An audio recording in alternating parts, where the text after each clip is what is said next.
बच्चों, आप सभी को नमस्कार। मैं आज एक्सरसाइज 1.2 में क्वेश्चन नंबर 3 है। 3 के ऑप्शन है 5, उन्हें करते हैं। उसके बाद में 2-3 क्वेश्चन और हैं, उन्हें करेंगे। तो देखते हैं। तीसरा क्वेश्चन है, निम्नलिखित समुच्चयों में से प्रत्येक के लिए बताइए कि कौन परिमित है और कौन अपरिमित है। आपको बताना है निम्नलिखित समुच्चय में से प्रत्येक के लिए बताइए कौन परिमित है और कौन अपरिमित है। इसमें बस हमें ये बताना है कौन सा परिमित है। एक्सरसाइज 1.2 है, ये तीसरा क्वेश्चन है। 1 से 2 उसमें कराए थे, इससे पहले वाले भाग में। निम्नलिखित संख्याओं में से प्रत्येक के लिए बताइए कि कौन परिमित है और कौन अपरिमित है। तो पहला क्वेश्चन, एक्स अक्ष के समांतर रेखाओं का समुच्चय। अभी कह रहे हैं एक्स अक्ष के समांतर रेखाओं का समुच्चय क्या परिमित है क्या अपरिमित। अब देखिए ये अपरिमित है। अपरिमित क्योंकि एक्स अक्ष के समांतर अनंत रेखाएं खींची जा सकती हैं। तो ये देखो ये कह रहा है एक्स अक्ष के समांतर रेखाओं का समुच्चय बन सकता है। अरे भाई एक मान लो हमने यहाँ पर रेखा खींची, यहाँ पर रेखा खींची, एक्स अक्ष के समांतर, ये एक्स अक्ष है, इसके समांतर और भी तो रेखा खींच सकती है, तो अनंत रेखाएं खींच सकती हैं। तो हम इसमें लिख देंगे, क्वेश्चन पहले में हल है पहले का ही, इसमें लिख देंगे एक्स अक्ष के समांतर, एक्स अक्ष के समांतर अनंत रेखाएं, एक्स अक्ष के समांतर अनंत रेखाएं खींची जा सकती हैं। एक्स अक्ष के समांतर अनंत रेखाएं खींची जा सकती हैं। अब इसमें लिख दे रहे हैं अतः यह, यहां से लिख दे रहे हैं अतः यह एक अपरिमित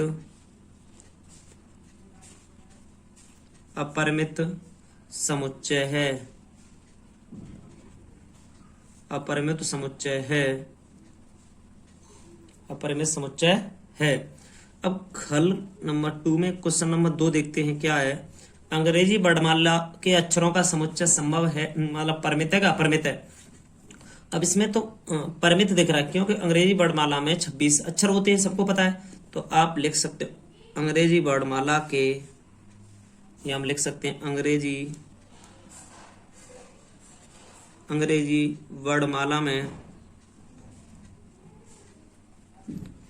वर्णमाला में कुल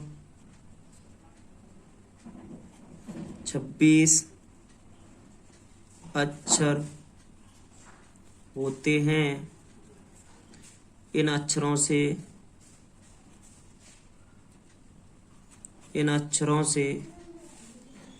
बनने वाला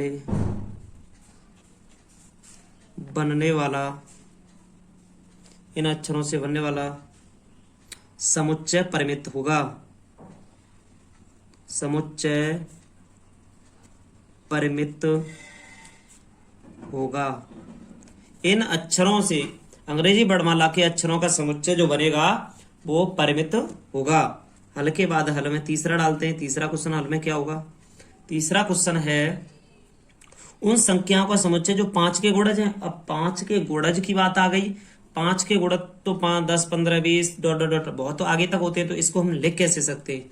इसको हम लिख सकते हैं 5 से विभाजित होने वाली संख्याओं का समुच्चय 5 से विभाजित होने वाले 5 से विभाजित होने वाली संख्याओं का, 5 से विभाजित होने वाली संख्याओं का समुच्चय 5, 10, 15, 20 डॉट है जिसमें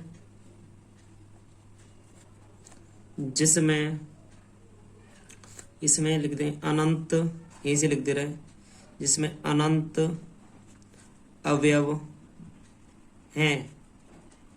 आप आंसर में अतः यह एक अपरिमित समुच्चय है, यहाँ लिख देना अतः यह एक अपरिमित समुच्चय है, यह एक अपरिमित समुच्चय है। बस इसमें अब क्वेश्चन नंबर हल का डालेंगे हम, 4 वाला। हल का 4 देखो, 4 का हल देखो कैसे होगा। अब इसमें क्वेश्चन नंबर है 4, पृथ्वी पर रहने वाले जानवरों का समुच्चय। आप ये बताओ, पृथ्वी पर रहने वाले जानवरों का समुच्चय परिमित होगा?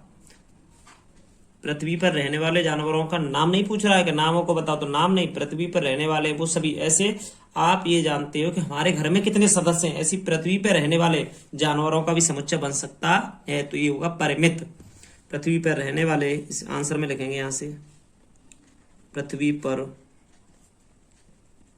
रहने वाले, पृथ्वी पर रहने वाले जानवरों का समुच्चय, जानवरों का समुच्चय परिमित है, परिमित होगा। पृथ्वी पर रहने वाले जानवरों का समुच्चय परिमित होगा। इसके बाद क्वेश्चन नंबर 5 पे चलते हैं। मूल बिंदु 0,0 से होकर जाने वाले वृत्तों का समुच्चय। मूल बिंदु 0,0 से होकर जाने वाले वृत्तों का समुच्चय क्या होगा? मूल बिंदु को देखो केंद्र माना उसने, ठीक है। यहां से वृत्त की बात हो रही है, यहां से अनंत वृत्त खींचे जा सकते हैं। यहां से देखो कैसे कि ऐसे ये मान लिया, इन्होंने ऐसे करके माना कि ये मान लो यहाँ ले लेते, ऐसे ये मूल बिंदु है, यहाँ प्रकार रखे इतना खींच लिए, फिर प्रकार रखे इतना, फिर प्रकार रखे, तो अनंत वृत्त खींच सकते हैं। तो इसका आंसर हम दे सकते हैं मूल बिंदु को केंद्र मानकर, मूल बिंदु को केंद्र मानकर अनंत वृत्त खींचे जा सकते हैं, खींचा जा सकते हैं। अतः यह अपरिमित होगा, अतः यह अपरिमित होगा। यह लिख सकते हैं मूल बिंदु 0,0 से होकर जाने वाले वृत्तों का समुच्चय। अब इसमें 0,0 से जाएगा तो मूल बिंदु को केंद्र मानकर अनंत वृत्त खींचे जा सकते हैं, अतः यह अपरिमित होगा। क्वेश्चन नंबर 3 बेटा इतना ही है आपका। क्वेश्चन नंबर 3 के बाद में आगे क्वेश्चन नंबर 4 क्वेश्चन नंबर 4 है, निम्नलिखित में बताइए कि a बराबर b है अथवा नहीं है। तो हम ये बता चुके हैं, बराबर वाला नियम हम आपको करा चुके हैं। तो इसमें बस ये बताना है कि a के b बराबर है कि नहीं है। तो देखते हैं इसमें a और b बराबर है कि नहीं है। तो आप इक्वल का चल लगाएंगे, नहीं है तो नॉट इक्वल का लगाएंगे, या देखते हैं। अभी देखो इसमें a है, b है, c है और d है। देखते हैं कैसे है कि इसमें तो a है, a में a b c d, इसमें a है, b है, c है, d है। तो आपसे हमने कहा जब सब मिल रहे हैं, एक दूसरे में सही से मिल रहे हैं, तो इसमें हम लिख देंगे a b c d दिया है, तो हम इसमें पहले का आंसर में लिखना चाहते हैं हल करके। देखो a और b दोनों समुच्चय, दोनों समुच्चयों के अवयव, दोनों समुच्चयों के अवयव a, b, c, d हैं, अतः a बराबर b हो जाएगा इसका। आगे क्वेश्चन देखते हैं। क्वेश्चन नंबर 2 है। क्वेश्चन नंबर 2 क्या कह रहा है, हल में देखते हैं इसके में। क्वेश्चन नंबर 2 है, इसमें देखो 4 है, इसमें भी 4 है, सॉरी 8 और 4 मिल रहा है, 12 है, इसमें 12 नहीं है, 16 है, इसमें नहीं है, तो ये बराबर नहीं है। आप इसमें कह सकते हो, इसमें a में अवयव 12 है परंतु b में नहीं है। a में अवयव 12 है परंतु b में नहीं है, b में नहीं है, अतः a not equal b, a b के बराबर नहीं होगा।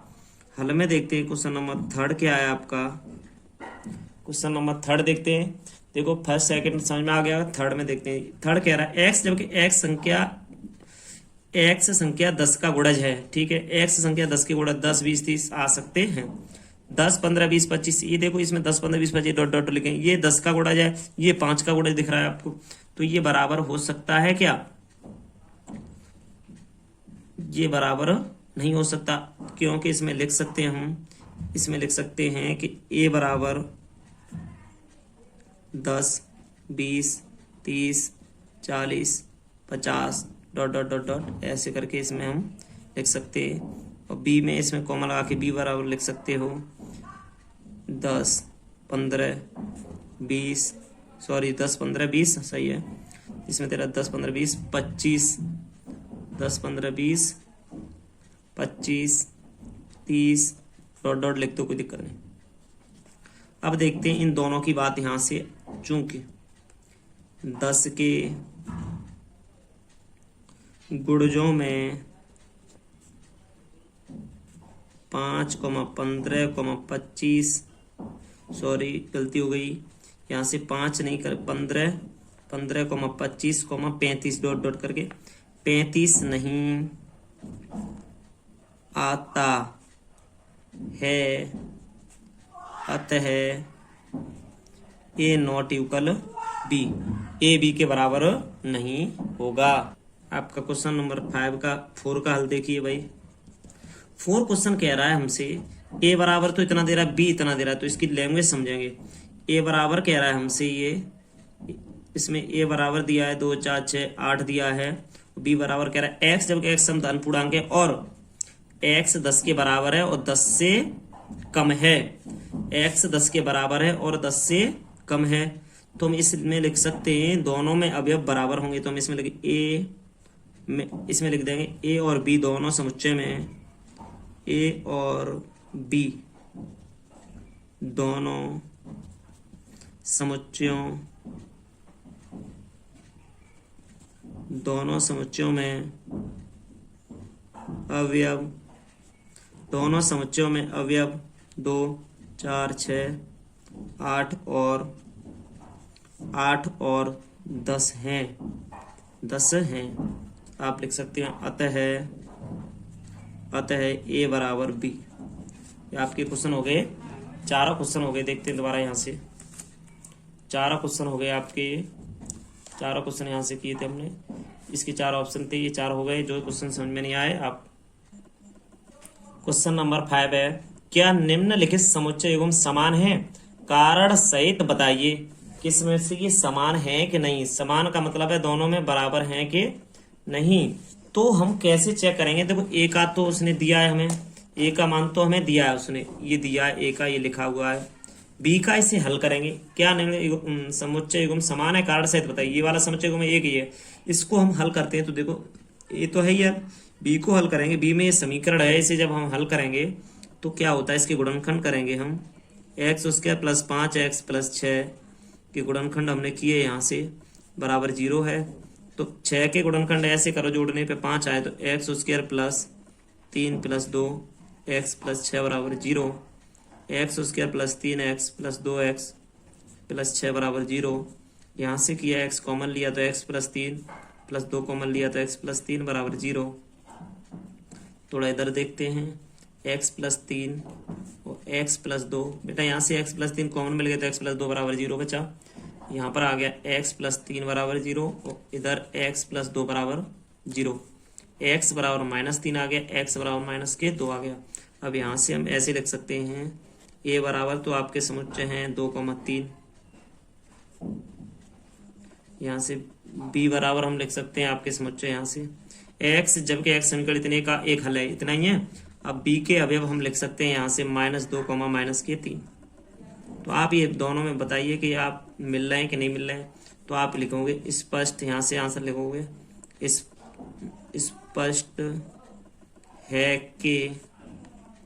स्पष्ट है कि समुच्चय ए और बी के अवयव भिन्न हैं, अलग अलग हैं, भिन्न हैं, अतः A not equal B, A B के बराबर नहीं है। क्वेश्चन नंबर 5 का ऑप्शन नंबर दूसरा है। ये क्वेश्चन 5 का दूसरा ऑप्शन है ए बराबर एक्स, जबकि शब्द फॉलो का एक अक्षर है। बी बराबर बाई, बाई शब्द वॉल्फ का एक अक्षर है। ये वॉल्फ का एक अक्षर है। तो ये बताओ, इसमें देखो ए बराबर अगर हम समुच्चय बनाना चाहें तो ए बराबर हमारा बन जाएगा, यहाँ से ए बराबर यहाँ से बनेगा एफ ओ डबल एल है तो एक एल लेते हैं, हमने बताया है। यहाँ डब्लू और ब्रैकेट, इसको मझला ब्रैकेट को कर दो बंद। इसके बाद बी से देखते हैं, बी से कैसे क्या बनता है।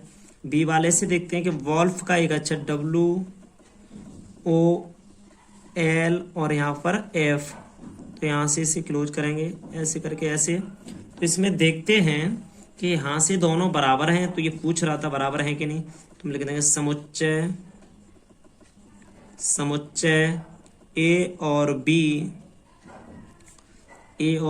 के अवयव समान हैं, समान हैं, अतः ए बराबर बी, समान है ए बराबर बी। 5वें क्वेश्चन के दोनों ऑप्शन हो गए। आगे 6वां क्वेश्चन, इस क्वेश्चन को थोड़ा हल करते हैं। क्वेश्चन नंबर 6 है, नीचे दिए गए समुच्चय में से समान समुच्चयों का चयन कीजिए। इसमें से चयन करना है कि समान समुच्चय कौन कौन से हैं। इसमें से चयन करके देखते हैं हम। देखिए समान समुच्चय की बात हो रही है, तो यहाँ से समान समुच्चय कैसे देखे जाएंगे वो देखो यहाँ पर ए है, ए में 2 4 8 12 है, इसमें नहीं है। 2 4 8 12 इसमें नहीं है, इसमें नहीं है, इसमें नहीं है, इसमें नहीं है, इसमें नहीं है, इसमें भी नहीं है। तो ए किसी के बराबर नहीं होगा। दोबारा समझिए, हमने कहा ए में 2 4 8 12 है और किसी में है क्या, नहीं है, तो ये किसी का भी नहीं हो सकता। ए बी का नहीं होगा। ऐसे कर देंगे इसे, देखो हल में डाल के यहाँ से ऐसे लिख देंगे हम। हल में लिखना है हमें। देखो यहाँ से A not equal B, comma A not equal C, comma A not equal D, comma A not equal E, comma A not equal F, A not equal G, A not equal H. ये हमारे होंगे नहीं, ठीक है।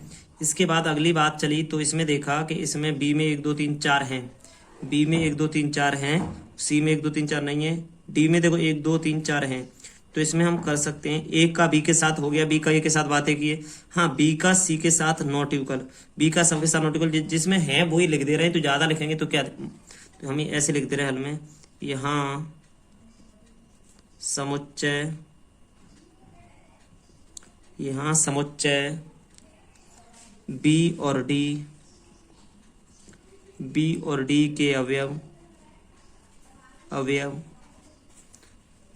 2, 3, 4 हैं, 4 हैं। B बराबर D हो गया। अब और देखो इसमें बी और डी, यहाँ से हम पेन चला दे रहे हैं, मिल गए। और कोई है इस जैसा नहीं है, हमने अब इस जैसा 4 8 12 14 नहीं है, 1 2 3 4 जैसा नहीं है। इसमें -1 और 1 ये रहा, देखो जी और ई। तो हम लिख देंगे तथा समुच्चय ई और जी में -1, 1 अवयव समान है ई बराबर, इसीलिए ई बराबर जी। इस बराबर ये दोनों हैं, बाद बाकी नहीं है। तो ये क्वेश्चन आपका हल हो गया है। जो बराबर नहीं है उन्हें क्यों लिखें, जो बराबर हैं दिख रहा है हमें वहां लिख देंगे बराबर। तो बेटा आपका ये क्वेश्चन नंबर 6 फिनिश हुआ। अब एक्सरसाइज 1.3 चलाऊंगा।